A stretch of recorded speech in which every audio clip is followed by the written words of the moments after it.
Hey members, how the heck are you? Happy July 15th. So this is your weekly-ish tech tidbit, and I got a bunch on my plate for you. So let's start here with this, which is funny because I put this up as a tweet a couple days ago. I've actually been getting some flack. I think Twitter is getting a little bit more flak-jackety. One of them was almost to the line of, how dare you post this? We shouldn't have to buy school supplies. Do doctors buy, their equipment? Hey, I totally get that. I'm on that team. But at the same point, if you do have to get your own school supplies, which does suck, still rather get it for a break. And then also, if you have kids, you might want to get school supplies for them. So this is the event. It's target.com/teacherprep event. And it is this week only. It started today, Sunday the 15th, and it goes until the 21st, and you get 15% off all sorts of school supplies. When you go to this page, it'll ask you to fill this out to get your coupon. So they just want to make sure that you are indeed an educator. And I'm sure they're going to use this data to say how much money they save teachers and all that good stuff. So I know we shouldn't have to do this, or you shouldn't have to do this. I have my own business. I should buy my own supplies. But I want to let you know that 15% deal is there. So that's your first little tidbit. The second one that I have for you is about webinars. So I uploaded to the site last week. I uploaded the free webinar I did called You Say Goodbye and I Say Hello, which actually turned out being a very popular webinar. Not only was it the most people I've ever had in the webinar, we were in the hundreds for that, but it also, people really enjoyed it. So I'm actually turning that into a concurrent. So if a conference, when they go into my topic offerings, they're going to see that listed now as a new option. So it went really well. And I want to share with you two of the things that really, really went well to make sure that if you weren't there, you haven't watched the live stream yet, that you can see here. So there's that. My webinars next month. Turns out there's been a little bump in funding in education, and a lot of people have money that they have to spend by August 15th. So my first 3 weeks of August, thankfully, are very busy, which for me is a good thing. Helps pay down the debt of my horrible 2017. So webinars might be a little delayed in August, but the two I'm thinking of doing is one called Let's All Learn Google Classroom Together, because we do have some changes coming up onto Google Classroom. And the other one is going to be my low price webinar, will be animated GIFs, memes. I've been dealing with this cough. Animated GIFs, memes, avatars, and that'll be my low cost one. So those are the two of them. So just a heads up for you. Next week on Twitter, I am dedicating a tweet a day to MergeCube hacks. The gang at Merge and myself went and looked at what some of our favorite hacks were for the MergeCube. So we'll be sharing those. So if you're curious about some of the favorite hacks, check out my Twitter. I have one of them a day. Okay, so here's the next thing, which was, if you said to me, what was the more interesting thing that happened to you this week? One of them would be talking to Microsoft. A couple people from Microsoft, they said they all know of me. They hear my name bouncing around all the time. A couple of them follow me on Twitter, but they had never had the chance to hear me speak. And at ISTE, the keynote room was right across from the vendor area. So it was very easy to walk out of the vendor hall, and then you saw one of those gigantic screens. I think there were 8 of them in that room. And so various Microsoft people worked their way into my keynote room, and they actually contacted me the last day of ISTE. So my guess is they're all on the plane or something, and they contacted me and said, we'd like to talk to you. So we had about an hour discussion. And basically I said, I need to talk to you anyway, because it's becoming more and more obvious you're doing some really nice things in education. And so I kind of got a quick overview. But one of the things that they asked me to do is to take a look at what they have planned, take a look at some of their cool things, to educate myself, and then to also share what I think about them. So I can't wait. They're sending me a Surface Pro, so I can take a look at that. And I have a whole list of things that they want me to take a look at. They have a variety of free tools that are out now and available and called the Microsoft Learning Tools. And if you ask them really what their mantra is right now, it's inclusion, inclusion, inclusion, inclusion. And it turns out that the CEO of Microsoft, both of his children have learning disabilities. So they are trying their best to create a set of tools that could help include everyone in your classroom and help them learn a little bit more effectively. And so this, if you just simply Google Microsoft Learning Tools, it will take you to this area. And what was interesting is when I talked to the person about, he's like, oh, I want to send you a Surface. And you go, okay, I'm all for that. I should learn it. He goes, I want you to realize you don't have to do this on a Surface. When I go in and I show these things, I take an iPad and a Chromebook. So they're BYOD, and I'm doing more and more in the idea of, once again, inclusion and how to embrace that individual learner. So I'm looking forward to diving in. Now, what I'm doing is I'm actually not diving in yet until I get that Surface, just because I don't need it. But I just figured let's tackle it all at once. And so I'm going to start my brand new copy of OneNote on my Surface, and I'm going to try to live a couple days in the life of a Surface user. But I don't need to, once again, to be able to use these learning tools. If this is something that you've been doing, I'd love to hear from you, because I am a little bit behind the ball on this one. So I'd love to hear from you. Microsoft said they might even be sending me up to corporate so I can talk to their marketing team, because they asked me, what do I think about their marketing? And I jokingly replied with, what marketing? and so I think they might be sending me up to Seattle, which I wouldn't complain about, because my whole feeling is if we all help each other, the kids win, right? So that's how it should be. Okay, so that was that with Microsoft. And I'm pretty sure next week's Tech Tidbit is going to be me going, Microsoft, Microsoft, and giving you guys an update to all the things that I learned in this upcoming week. So there's that. The next one I want to talk to you about is I had a conversation with the gang at Padlet. Padlet is, I think, something that I've shown you before in a Tech Tidbit. If not, it's definitely in your slides.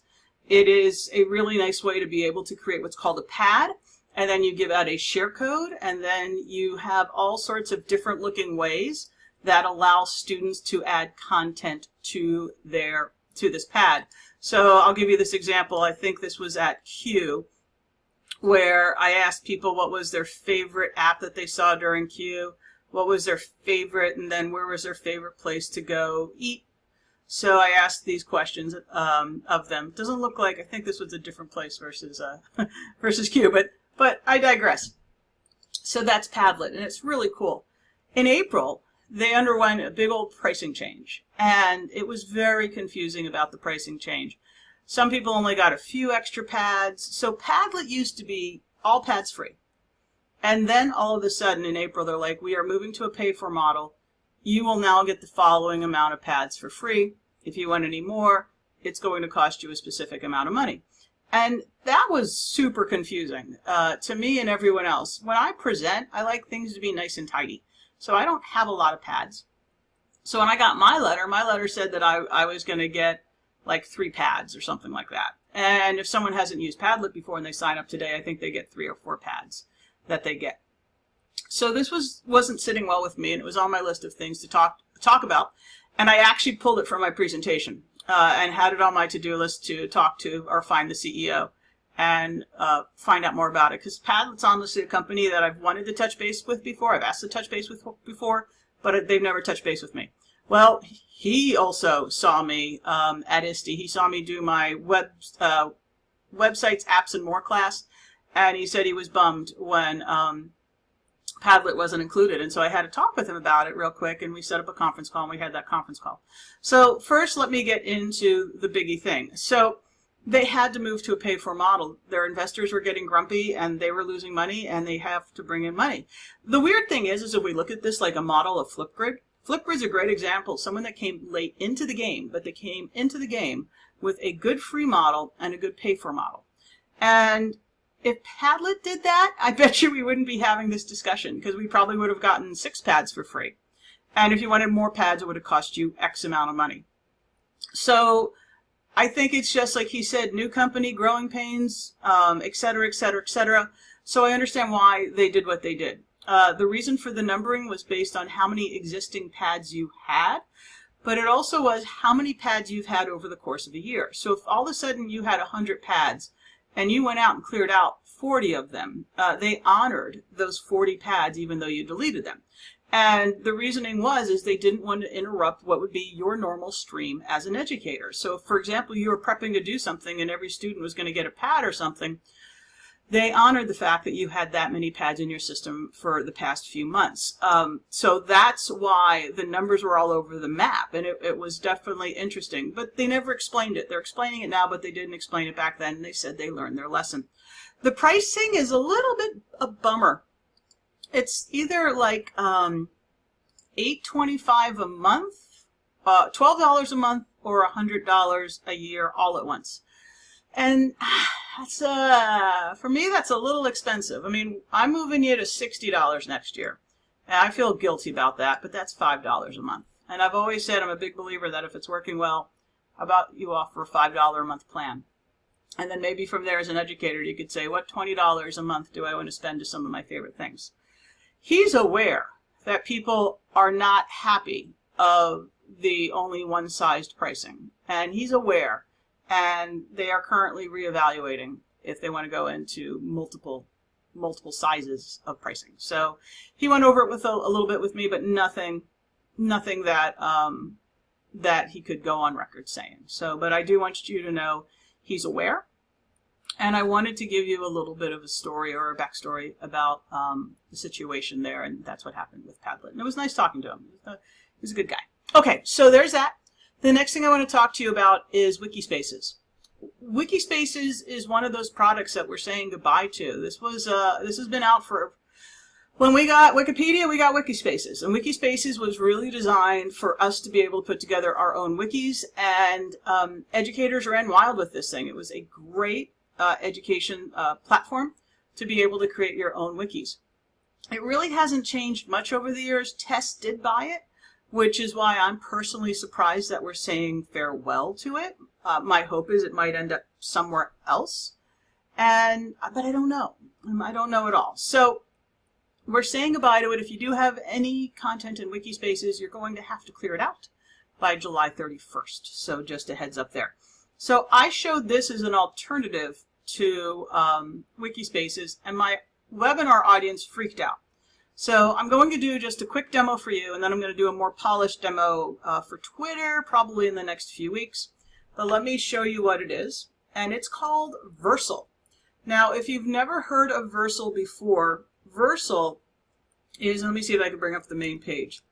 Versal's pretty incredible, and I've shown it a few times, and it's funny because when I show it, sometimes it kind of hits you on the head that, oh gosh, look at this thing. And sometimes it kind of misses the audience, and if that's the case, it's on me. So maybe sometimes I don't start it out well, and other times I do. But this is basically designed for universities as well as businesses to be able to have online courses. And what you can do in here is pretty amazing, the extent of things that you can do.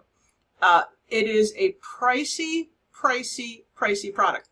So if you come in here and I show this to you, don't turn off the tech tidbit when you see $249 a month. Don't turn off the tech tidbit because when you head down here, you're going to see looking for EDU pricing. Still don't turn off the tech tidbit. You'll notice here that it says a department's $105 a month, a school, a district. That's still not too bad. But the thing is, let me see if I can try to find. They have a little pricing map if I can find it. And wish me luck. Dang it, there's a little pricing map, and the pricing map, maybe it's here under upgrade. Wish me luck. There we go. Yay me!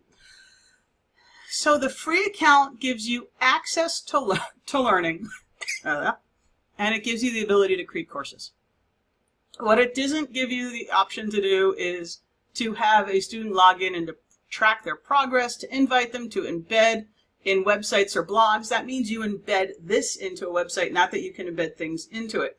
So basically what you get for free is the ability to provide content. And that's exactly what you are getting with Wikispaces.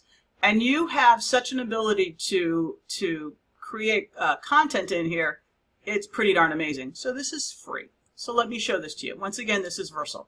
So I'm going to come in here and I'm going to say for my members. And I'm going to say create new course. I want to come here and say create new course. You have the standard things that I'm going to guess you're familiar with. Change the background if I wanted to, change the title, add tags, all this good stuff. And I'm going to come in here and I'm simply going to say, there's my introduction. And now I come in here and I say lessons. So just to point out again, I went here and said lessons. So once I say lessons, the rest of this becomes drag and drop. Welcome to my members.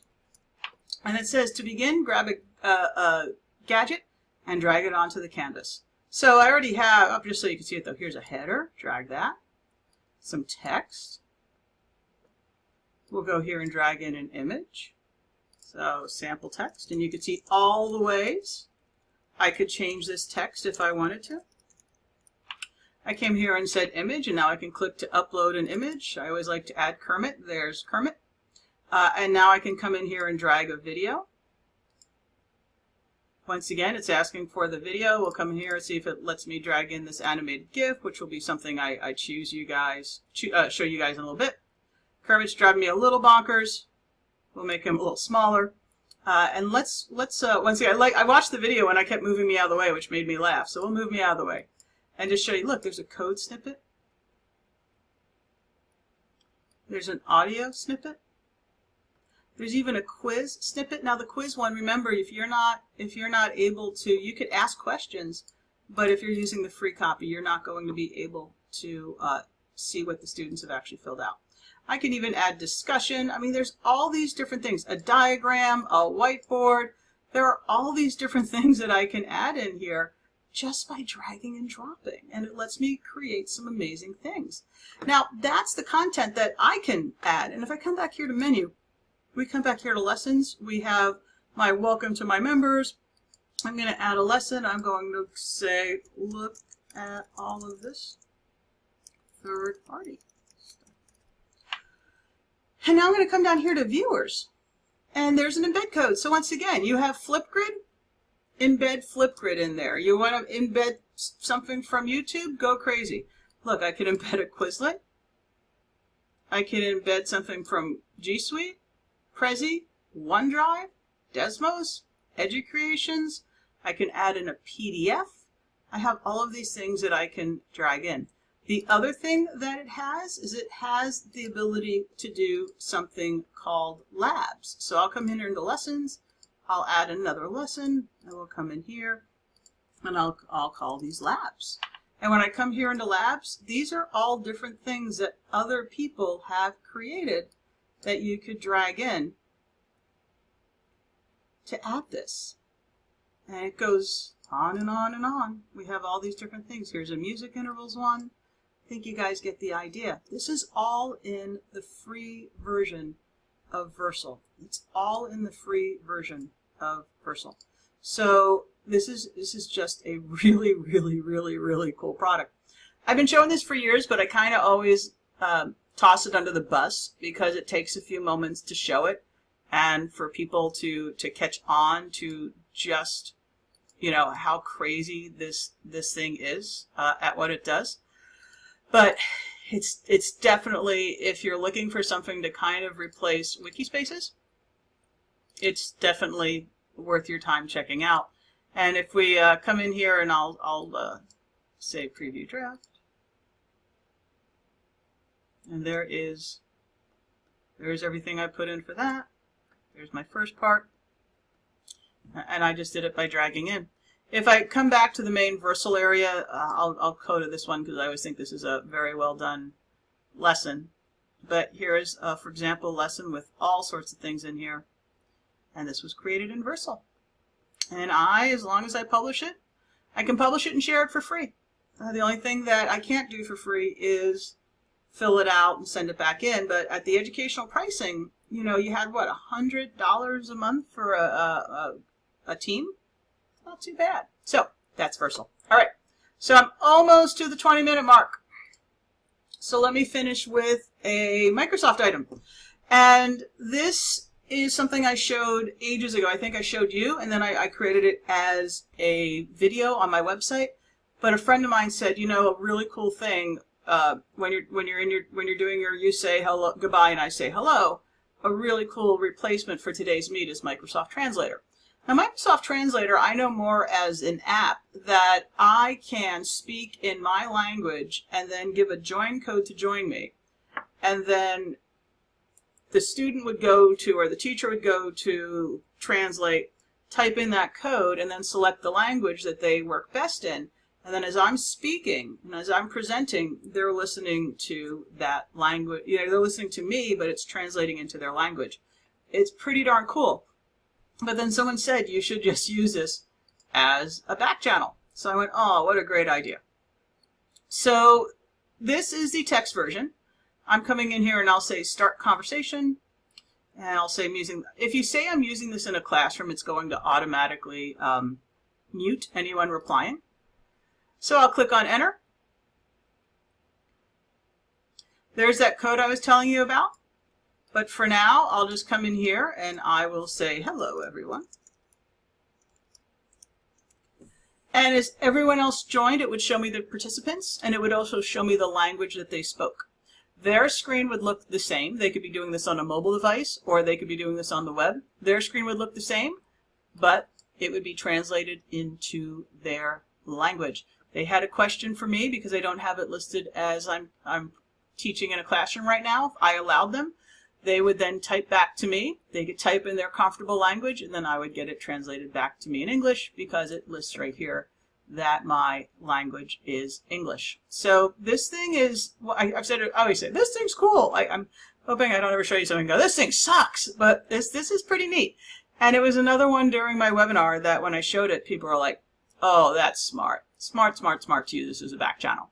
And it works very well as a back channel, and it's pretty, and it's free. So that is Microsoft Translator. So we went over a bunch. We're already at closing in on minute 22.